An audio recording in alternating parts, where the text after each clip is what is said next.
have a look at this. This thing is so cute. I love this board. It is tiny, it's beautiful, it's super light. That's its big brother. As you can see, the difference. Now that one is a more specific all-around pumping discipline. This one is more specific, just pumping. So if pumping and breaking records and getting that amazing fitness is your thing, this is the way to go.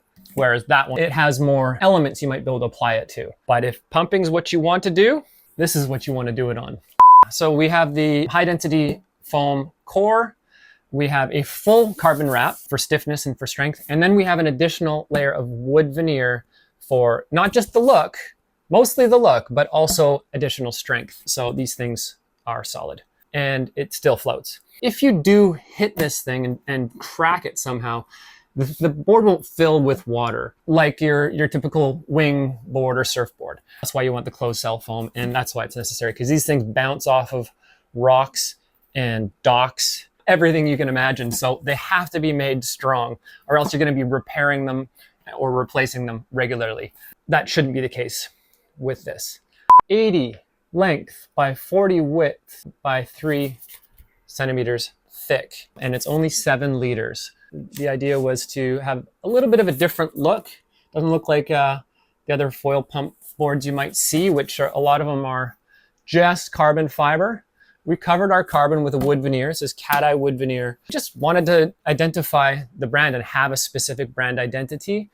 This has very little rocker, but enough so if you hit, you can still pop back up. You're not going to be sucking to the water. The deck pad, the pressed construction, makes it less grippy for foil pumping is good because we're constantly adjusting our feet. The other thing is we got a little kick tail. You know where your foot is, and it does help to do a little bit tighter turns. It's nice to have that reference.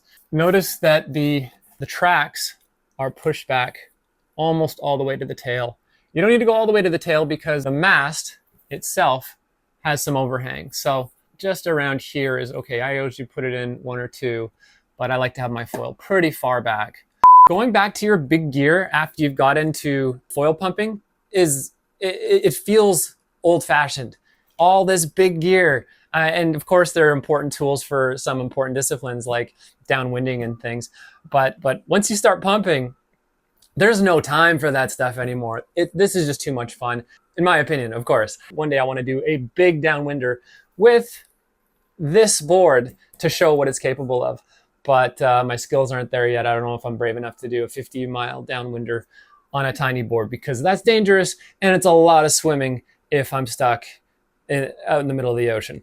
Small, light gear that you can use all year round in any conditions. That's what we're after at Roam.